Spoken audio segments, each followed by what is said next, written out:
Hi everyone, welcome back to Farzu's recipes.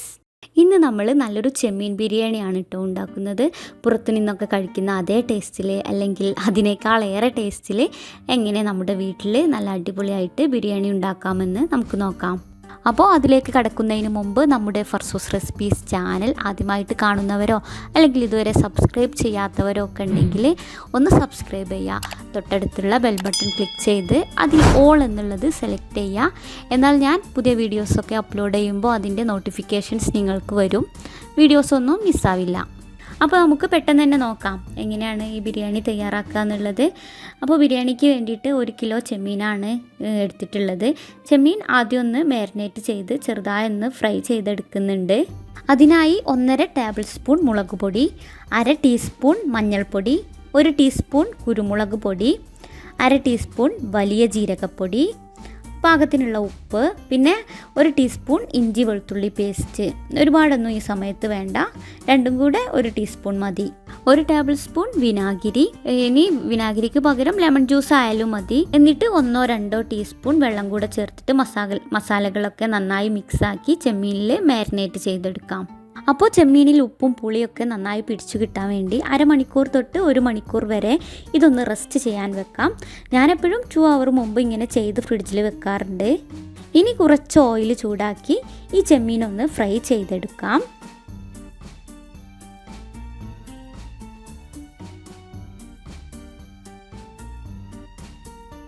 ഒരുപാട് dry ആയി പോവരുത്, ജസ്റ്റ് ഒന്ന് ഇതുപോലെ ഫ്രൈ ആയി കിട്ടിയാൽ മതി.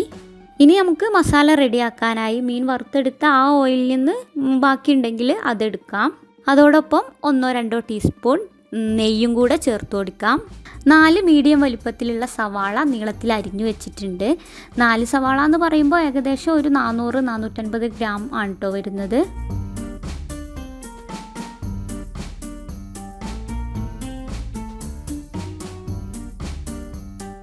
ഉള്ളി അത്യാവശ്യം വഴന്നു വരുന്ന സമയത്ത് ഇതിലേക്കുള്ള ഇഞ്ചി വെളുത്തുള്ളി ചേർത്ത് കൊടുക്കാം. 3 ടേബിൾ സ്പൂൺ വെളുത്തുള്ളി ചതച്ചതും അതുപോലെ തന്നെ 3 ടേബിൾ സ്പൂൺ ഇഞ്ചി ചതച്ചതുമാണ് ഇട്ട് കൊടുക്കുന്നത്.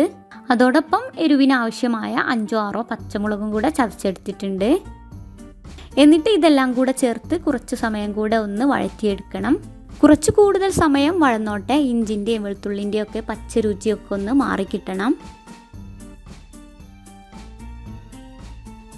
ഇനി ഇതിലേക്കുള്ള മസാലപ്പൊടികൾ ചേർത്ത് കൊടുക്കുകയാണ്.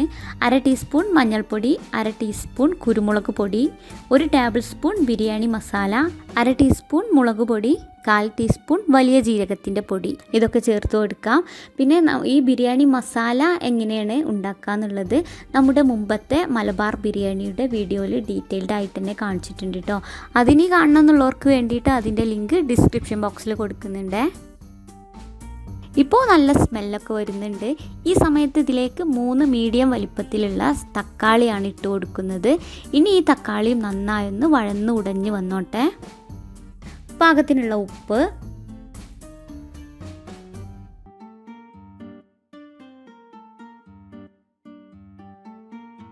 മൂന്ന് ടേബിൾ സ്പൂൺ തൈര് ചേർത്ത് കൊടുക്കുന്നുണ്ട്. നല്ല പുളിയുള്ള തൈരാണെങ്കിൽ ഒരുപാട് ചേർക്കരുത്. മിക്സാക്കി നോക്കിയിട്ട് വേണമെങ്കിൽ ആവശ്യത്തിന് ചേർത്ത് കൊടുത്താൽ മതി. അതുപോലെ തന്നെ ഉപ്പ് നോക്കിയിട്ട് കുറവാണെങ്കിൽ കുറച്ചുകൂടെ ചേർത്ത് കൊടുക്കാം.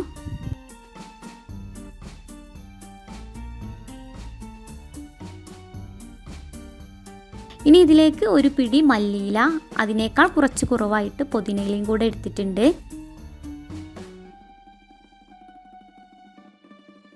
എല്ലാം കൂടെ നന്നായി മിക്സാക്കി കൊടുത്ത ശേഷം നേരത്തെ ഫ്രൈ ചെയ്തു വെച്ച ചെമ്മീൻ ചേർത്ത് കൊടുക്കാം.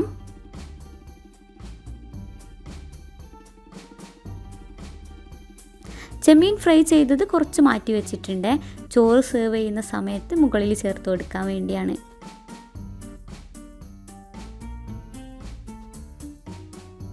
ഉപ്പ് നോക്കിയിട്ട് കുറവാണെങ്കിൽ കുറച്ചുകൂടെ ചേർത്ത് കൊടുക്കാം. നന്നായി ഒന്ന് മിക്സാക്കി എടുക്കുക. ഇനി നന്നായി ചൂട് കയറുന്ന സമയത്ത് അടച്ചു വെച്ച് ഇതൊരു സൈഡിലേക്ക് മാറ്റി വെക്കാം. ഇപ്പോൾ ബിരിയാണിക്കുള്ള ചെമ്മീൻ മസാല ഇവിടെ റെഡി ആയിട്ടുണ്ട്. ഇനി അടുത്തത് ചോറ് റെഡിയാക്കി എടുക്കണം. വളരെ ഈസി ആയിട്ട് പ്രഷർ കുക്കറിൽ നെയ്ച്ചോറ് റെഡിയാക്കി എടുക്കുകയാണ് ചെയ്യുന്നത്.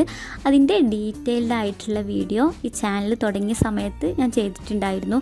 ഒരുപാട് പേര് ട്രൈ ചെയ്ത് നോക്കിയിട്ട് നല്ല ഫീഡ്ബാക്ക് തന്ന ഒരു വീഡിയോ ആണത്. അതുകൊണ്ട് അത് വീണ്ടും കാണിക്കുന്നില്ല. കാണണം എന്നുള്ളവർക്ക് വേണ്ടിയിട്ട് ലിങ്ക് ഡിസ്ക്രിപ്ഷൻ ബോക്സിൽ കൊടുക്കുന്നുണ്ട്. ഇപ്പോൾ ഇതാ വളരെ പെട്ടെന്ന് തന്നെ പെർഫെക്റ്റ് ആയിട്ട് നെയ്ച്ചോറ് റെഡിയായി കിട്ടിയിട്ടുണ്ട്. ഇനി ഇത് ദം ചെയ്തെടുത്താൽ മാത്രം മതി. ഒരു വലിയ കുക്കറിലാണ് ദം ചെയ്തെടുക്കുന്നത്. നല്ല പെർഫെക്റ്റ് ആയിട്ട് തന്നെ ദമ്മായി കിട്ടും.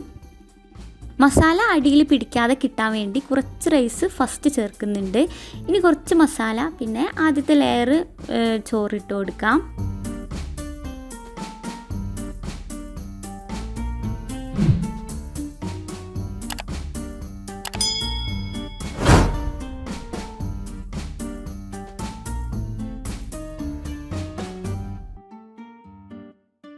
കുറച്ച് മല്ലിയില, പുതിനയില, പിന്നെ കുറച്ച് നെയ്യ് അവിടെ ഇവിടെ ആയിട്ടൊക്കെ ഒഴിച്ചു കൊടുക്കാം. ഇടയിൽ കുറച്ച് ബിരിയാണി മസാല. ഇനി ഫ്രൈഡ് ഓണിയൻ, കാഷ്യൂ, കിസ്മിസൊക്കെ ഫ്രൈ ചെയ്ത് ഈ സമയത്ത് ചേർത്ത് കൊടുക്കണമെങ്കിൽ ചേർക്കാം. ഇനി ഇതിന് മുകളിലേക്ക് മഞ്ഞൾപ്പൊടി കലക്കിയ പാല് ചേർത്ത് കൊടുക്കാം. ഒരുപാട് മഞ്ഞൾപ്പൊടിയൊന്നും വേണ്ട. 1/4 ടീസ്പൂണിൻ്റെ അടുത്ത് മഞ്ഞൾപ്പൊടി, 3-4 ടീസ്പൂൺ പാല് ചേർത്ത് മിക്സാക്കി എടുത്തിട്ടുള്ളതാണ്. കുറച്ച് ഗരം മസാലയും കൂടെ ഇതിൻ്റെ മുകളിൽ സ്പ്രെഡ് ചെയ്ത് കൊടുക്കാം. ഇനി ഇതിന് മുകളിലേക്ക് ബാക്കി വന്ന ചെമ്മീൻ മസാലയും കൂടെ ചേർത്ത് കൊടുക്കാം.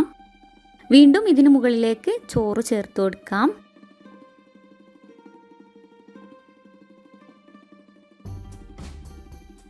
ഇനി ബാക്കിയൊക്കെ ആദ്യം ചെയ്ത പോലെ തന്നെ നെയ്യ്, മല്ലിയില കാര്യങ്ങളൊക്കെ വീണ്ടും ചേർത്ത് കൊടുക്കാം. ഇനി ഇത് നന്നായി അടച്ചു വെച്ച് പഴയ തവ ചൂടാക്കി അതിൻ്റെ മുകളിൽ വെച്ച് തീ വളരെ കുറച്ച് വെച്ച് 5-10 മിനിറ്റ് ഒന്ന് അങ്ങ് ചൂടാക്കിയെടുക്കുക. എന്നിട്ട് ഗ്യാസ് ഓഫാക്കി വെക്കുക. ശേഷം ഒരു 10-15 മിനിറ്റ് കഴിഞ്ഞ് സെർവ് ചെയ്യാനെടുക്കാം. അപ്പോൾ ഇത് സെർവ് ചെയ്യാനായിട്ട് ആദ്യം ചോറ് വേറൊരു പാത്രത്തിലേക്കാക്കി മാറ്റി മസാല സെപ്പറേറ്റ് ആക്കി എടുക്കുന്നതാവും നന്നാവുക. ഇനി നിങ്ങൾക്ക് എങ്ങനെയാണോ വിളമ്പാൻ താല്പര്യം എന്ന് വെച്ചാൽ അതുപോലെ ചെയ്താൽ മതി കേട്ടോ. അപ്പോൾ ഇതാണ് നമ്മുടെ ചെമ്മീൻ ബിരിയാണി. അപ്പോൾ എപ്പോഴും പറയുന്ന പോലെ തന്നെ നല്ല ചൂടോട് കൂടെ തന്നെ സെർവ് ചെയ്യാൻ ശ്രദ്ധിക്കുക. ശരിക്കും നല്ല ടേസ്റ്റി ആയിട്ടുള്ള ബിരിയാണി തന്നെയാണ്.